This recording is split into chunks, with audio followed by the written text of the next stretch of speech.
সাতকানিয়া কারিহাট কাঁচা বাজারের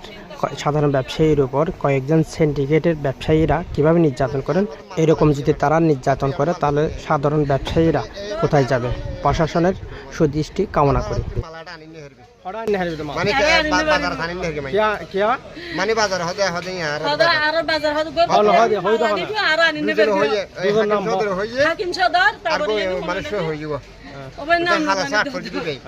মানে আর মোটা হারি বসে মাল বেচা তো দিন লদি আজ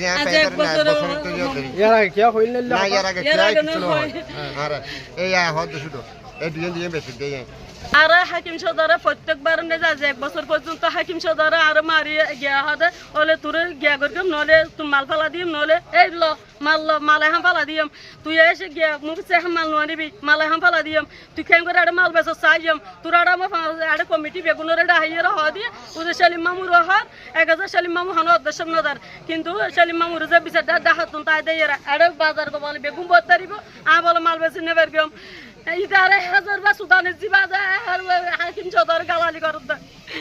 ইতে মানুষ বেগুনের মোবাইল করে ডাহার ভাই মালাটা বেচা তো হতিল আজ প্রায় 1 বছর আর বিয়ে 1 বছর 1 বছর পর্যন্ত জামাই না পারতে জামার ডাহা দেয় এর মালিম টানি টুনি এর বেশি দে ভাই জামাত কি কেন দে জামাই রাত অসুস্থ শুনতু আর আতন ভাই আর সব দেখুন না হাকিম সদর 1000 বার এসে আর মারি বেলাই আড়া কিন্তু সালাদার বেগে হাকিম সদর আড়া বেগে কি ব্যবসায়ী রে হ্যাঁ বেশি ইন্দু দোয়ান আছে হ্যাঁ তুই কিছো সাধু ভাই ইন্দু আজ জামালে আই দুয়া শুকে বাত ইয়া মাছ জামারে লই আই ইন্দু দিয়ান তোরা মোরা মালানি বেশি বেলা ভাই আই একান চাই অনরা তো অনুরোধ আর কিছু নাই ভাই।